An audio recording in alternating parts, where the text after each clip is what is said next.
Episodio 4. El hispano-judío lengua de Sefarad. Narrado por Rabbi Yehuda ben Shlomo al-Bilbili, el de Bilbilis. Introducción.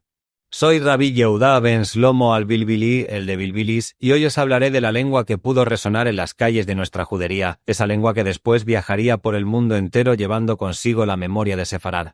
La lengua hablada por los judíos españoles antes de la expulsión no difería sustancialmente del idioma español de la época, aunque pudiera tener en ocasiones rasgos específicos, particularmente el empleo ocasional del léxico hebreo. Primera parte, la lengua antes del exilio. En las calles de nuestra judería de Calatayud, como en todas las de Sefarad, se hablaba el castellano de la época, pero en Aragón y especialmente en Calatayud pudo predominar el judeo aragonés, enriquecido con palabras hebreas y con los aragonesismos propios de nuestra tierra. Rabbi David ben Abraham, maestro de escuela, nos cuenta: en mi escuela enseño a los niños en aragonés, pero cuando leemos la Torá usamos el hebreo sagrado, y en casa mezclamos ambas lenguas naturalmente. Vamos al Bet Midrash, prepara la jalá para Sabbat. Decimos chico en lugar de pequeño, y muchas palabras terminan en ico. Esta mezcla natural pudo ser común en todas las juderías aragonesas. No era una lengua diferente, sino el aragonés de la época enriquecido con el vocabulario de nuestra tradición y con los aragonesismos característicos. Esther Bat Isaac, madre de familia, explica: cuando hablo con mis hijos les digo, haced la verajá antes de comer, recordad las mitzvot que nos enseñaron nuestros padres. Usamos palabras como chico para el pequeño, casico para la casa pequeña. Son palabras que vienen del alma de generaciones de tradición aragonesa. Segunda parte, el exilio y la transformación. Cuando nuestros antepasados partieron al exilio en 1492, llevaron consigo la lengua como un tesoro.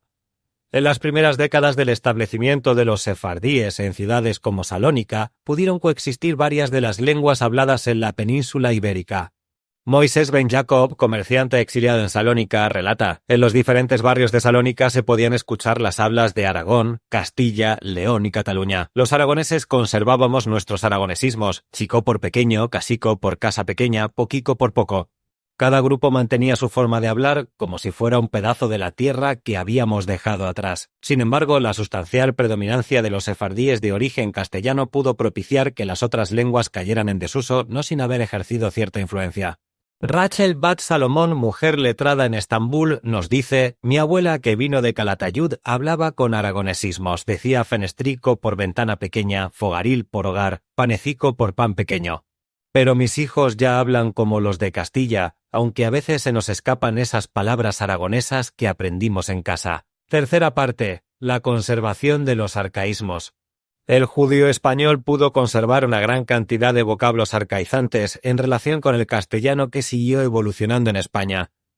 Esto podría deberse a que la lengua lejos de España no sufrió las mismas reformas y cambios. Luna al-Constantini, descendiente en Estambul del siglo XVII, nos cuenta: nosotros decimos fablar en lugar de hablar, fijo en lugar de hijo, agora en lugar de ahora. Son las palabras que usaban nuestros abuelos en Sefarad y las guardamos como joyas preciosas. Y cantamos canciones que hablan de nuestra tierra: adiós querida, no quiero la vida, me la amargates tú, tu madre cuando te pario y te quito al mundo, corazón ella no te dio para amar segundo. Esta canción, Adiós querida, que se canta en todas las comunidades sefardíes, conserva la memoria de Sefarad y de las tierras que dejamos atrás. En algunas versiones se menciona Francia y Aragón, recordando los caminos del exilio y las tierras de origen. Un diplomático otomano que visitó España en el siglo XVII se sorprendía de la lengua hablada en el país, como lo manifestó en una carta. Curiosamente, en España han adoptado la lengua de los judíos de nuestro imperio. Abraham ben Isaac, maestro en Salónica, añade: cuando enseño a mis alumnos les digo, vosotros fablamos como fablaban nuestros padres. Conjugamos yo como, tú comes, él come, como se decía en la Sefarad de nuestros antepasados. Cuarta parte, la influencia de las nuevas tierras. El judío español pudo adquirir vitalidad de las lenguas turca y griega principalmente, las cuales lo enriquecieron y en cierta medida lo modernizaron. Isaac ben David, comerciante en Esmirna, explica: en el mercado hablamos con palabras turcas mezcladas. Vamos al mercado, compra un cubal, saco, trae el catal, tenedor. La lengua se va enriqueciendo con cada lugar donde vivimos. En sus lugares de exilio los judíos sefardíes pudieron mantener la lengua española porque esta era un signo de pertenencia a la comunidad judía, y en los lugares donde compartían espacio con los askenazíes como manera de diferenciarse. Meirarama, hijo de Isaac Arama en Nápoles, nos dice: nuestra lengua nos identifica. Cuando nos encontramos con otros judíos, inmediatamente saben de dónde venimos. Es como llevar a sefarad en cada palabra que pronunciamos. Quinta parte. Refranes y sabiduría popular. Los refranes sefardíes pudieron conservar la sabiduría popular de nuestros antepasados, transmitida de generación en generación. Sarabat Abram, anciana sabia en Rodas, recuerda, como decía mi abuela, el amigo que no ayuda y el cucillo que no corta, que se piedran poco importa. O también, quien munco se lo piensa no se va en Jerusalén. Punto. Estos refranes pudieron viajar por todo el mundo sefardí, llevando consigo la filosofía de vida de nuestros antepasados. Jacob ben Salomón, anciano en Sarajevo, añade: siempre recordamos cada uno conoce las coles de su huerta o pan que haiga en el cesto que sea blanco que sea preto. Son enseñanzas que nos ayudan a vivir con sabiduría. Sexta parte. La lengua como identidad. En la Turquía otomana, el español hablado por los sefardíes era conocido como yaudice, literalmente judío. La lengua se había convertido en marca de identidad.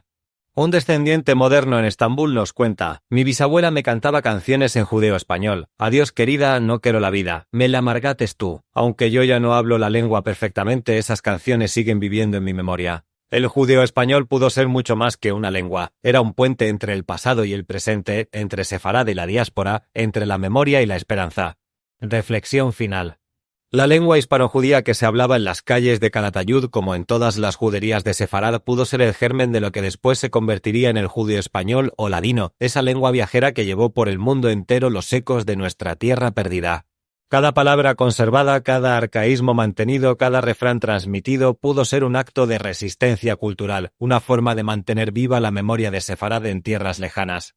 Cuando decimos mozotros fablamos, cuando cantamos adiós querida, cuando recordamos que quien muncó se lo piensa non se va en Jerusalén, estamos hablando con la voz de nuestros antepasados de Calatayud, de Toledo, de Córdoba.